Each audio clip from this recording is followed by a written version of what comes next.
What's up, guys? Fiend Vs Games here, and I'm bringing you a dual network duel between one of my friends. His name is Dean, and as you can see, his tag on dual network is GODhandDean. I don't know why he calls himself that. Maybe because the hands that he get is godly. But anyway, the deck I'm using today is one of my favorite decks. I'm almost done with the deck in real life. It is my warrior deck, and it's a non-themed warrior deck. Like it's not themed around 6 Sams. It's not revolved around heroes. It's just all the basically good warriors in the game. As you see, I got a lovely first hand, and he played. I forgot what the ninja's name was called. I think I highlighted it at the beginning, and he gets to get any ninja trap from his deck and add it to his hand. So I set my Call of the Haunted, and I play Reinforcements on the Army.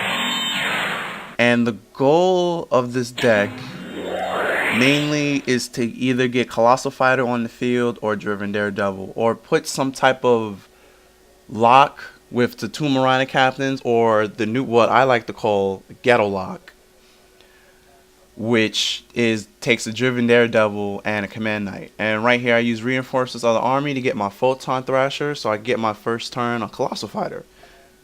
Because as you guys are going to read in a minute, when I special summon Photon Thrasher, it says this card cannot be normal summoned or set. It must be first special summoned from your hand while you control no monsters. And I have no monsters since he went first, so I special summon him.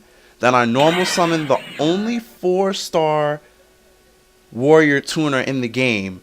Yes, Rose Warrior of the Venge is the only 4-star warrior tuner in the game. So I normal summon her, then I sink for 8. First turn Colossal Fighter. Right there. So I'm going to special summon Colossal Fighter. And what makes this card so great is that Colossal Fighter gains 100 attack for every warrior that's in the graveyard. But as you see, Dean uses Ninjutsu Art of Super Transformation, and he's going to combine all stars on the field to get his dragon out, White Dragon Ninja. And this card cannot be special summoned without a Ninja Art card, and all effects of spell traps cannot be destroyed by effects. So I was like, okay, he destroyed my Colossal Fighter. Alright, you got it. And you get that on the field. So I end my turn, and on his draw phase, I think I activate Call of the Haunted. I'm not really sure. I think I should have. Just gonna wait and see how this plays out. He goes into his main phase 1. Do I activate Call of the Haunted? I'm not really sure. I forgot. Yeah, during the battle phase, I activate Call of the Haunted. So he gets a replay. Because he didn't know what my face down was, and he didn't destroy it. So he offers for a replay, and I think he just goes to main phase 2 like a good little Jimmy.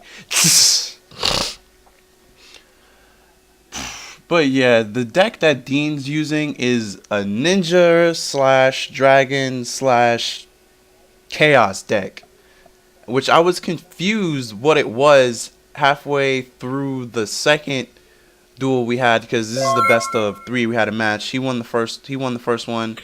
I won the second one because I got the best hand that you could possibly get with this deck. And now this is the final duel. And right here, I think I try to go, I say the attack is 31 attack, and here's where I try to get this duel over and done with. Okay, now the attack is Solidarity raises the attack by 800 since there's warriors in my graveyard. Now his attack is 39, and then I slow him another Solidarity, which is attack goes up by another 800. Now his attack would be 47. So yeah, you see this deck works very, very fast. As you see, I got Colossal Fighter on first turn. He destroyed it, but due to luck at me having Call of Haunted, which, since that ban list is real, I have 3 of these now. Yeah, that ban list. I don't know. Shout outs to Konami knowing how to get people's money. That's all I can say. We're going to be suffering through windups and insectors and mixed breeds and half breeds of the 2 decks combined all the way till September. I think I'm going to go cry in the corner after this commentary is done. All I know is I'm not entering any tournaments because I can't afford to keep up with this meta. I'm just gonna stick to my Exodia, which is not gonna win in this meta. But hey, I enjoy playing with Exodia, so it's whatever.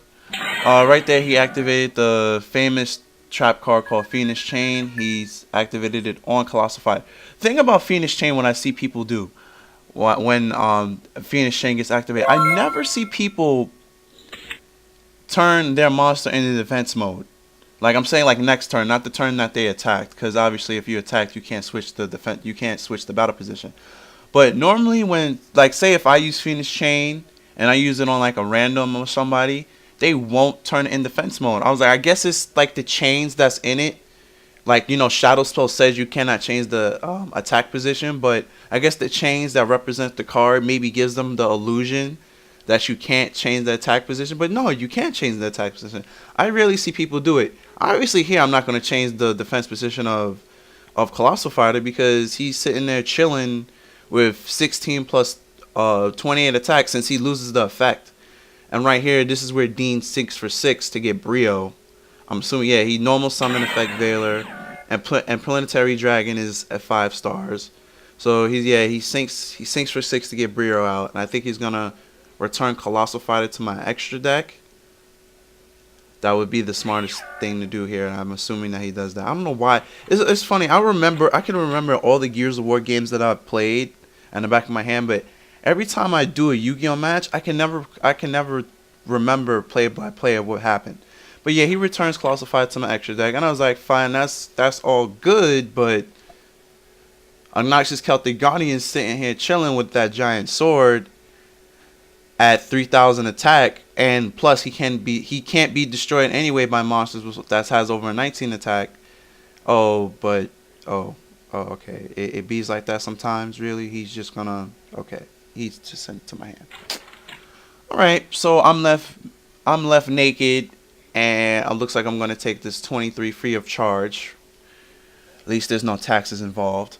But I'm just going to take this 23 attack free of charge on the house, waiting for him to attack, because he's still in his main phase. I'm guessing he's guessing to see if he could probably do something. I don't know the 2 cards that are in his hand, obviously. He sends Red Med. Okay. He uses Brio's effect to... That's what I missed, because I questioned that. That's why because now I'm looking at it over right now I fully understand. He sent Red Med to the graveyard, used Brio's effect to get his face down trap card back to reset the Phoenix Chain. That was a very, very smart move. I think I glanced away at the second while I was in this duel and I didn't notice that. But now that I'm looking it over and doing commentary on it, I fully understand why he did that, which was smart. So I take 23 on the house and he gets a Phoenix Chain back. So at least I know what 1 face down is. And he ends his turn, so I'm going to draw. It really, really sucks that I can't use any background music. I'm going to have to create my own, because I'm pretty sure if you just had a little bit of background music, this probably wouldn't be just as boring. But this duel goes down to the wire, and it has a funny ending, and it's something.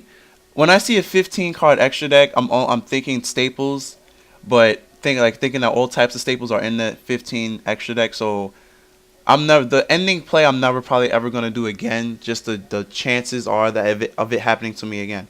So okay, I draw Moronic Captain. So I'm gonna normal summon Moronic Captain, and then I'm gonna use Moronic Captain's effect to special summon Obnoxious Celtic Guardian. So right now I have 3,000 and I have 2,800 on the field. Yeah, this deck gets grimy like that.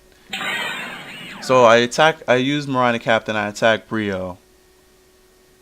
He doesn't use his Phoenix Chain because he would have used it on Moronic Captain's summoning. So in order for not to special Obnoxious. So I'm gonna go attack with Obnoxious Guard to probably try to force his Phoenix Chain. And we're gonna see what happens from here. Does he let it go through? Yeah, he lets it go through. Okay, apparently he's saving it. And I end my turn. So now it's his turn.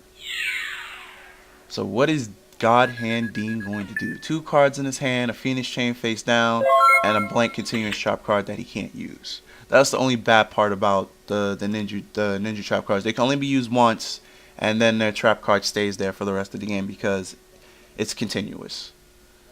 So right now the life points at 42 and 57, and he top decks on Monster Reborn.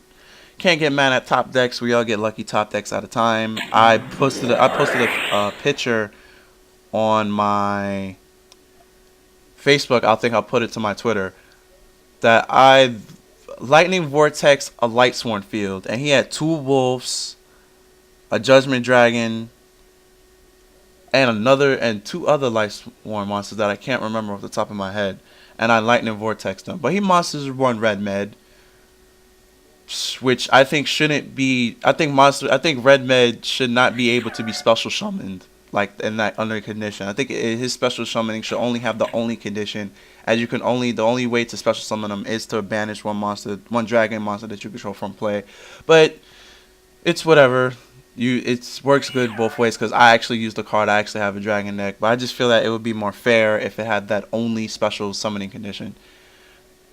But he uses his effect to get Planetary Dragon back, which I'm kind of confused at the moment because Red Med's at 28, Planetary is at 22, Maraudin's chilling there at 28, and Obnoxious is chilling there at a good 3,000. And as you can see, the life points still stand at 42 and 57. So at this point, Dean is probably thinking very, very hard of what he can do. If I was in his shoes, I would. Well, the only thing he can do is clash Marauder Captain, because Marauder Captain's other effect is that you can only target Marauder Captain, and that's what he does. He kills us both die, both go to the grave. Now I think he's going to go into his main phase 2 and think about, oh no, he just ends his turn. Alright, so I draw, and I get Goblin Attack Force. I'm like, yeah, this is going to be game, because what I'm going to do is I'm a normal summon Goblin Attack Force, right? And then 16 plus 23 is, counting in my head. Wow, my math is slow for some reason. I'm usually on point with my math. I don't understand what's going on here. I think I put it in the video how much Goblin Attack Force is, but I'm usually on point with my math, especially simple math. Attack is 39. Yeah, I do put it. The attack is 39. And now here's where Dean gets me. He does the math for Interplanetary because he special summoned Interplanetary in attack mode, which I think now watching that back, if he watches this, he would have special summoned it in defense mode, knowing that both my monsters anyway were higher attack. So I think if he re-watches this vid, and shout outs to Dean if you are watching this, I think you should have special summoned that in defense mode because you probably wouldn't have lost any life points. So he takes 17 because of Goblin attack points being at 39. So I'm going to end the game to attack for 3,000, and then he uses his Phoenix Chain. So I'm like, fine, okay, main phase 2. Goblin attack force is going to go to a defense mode, so I do Fusion Dance to overlay, and I'm going to get number 39, Hope, Utopia. And I'm going to end my turn, because Utopia is at 42 attack.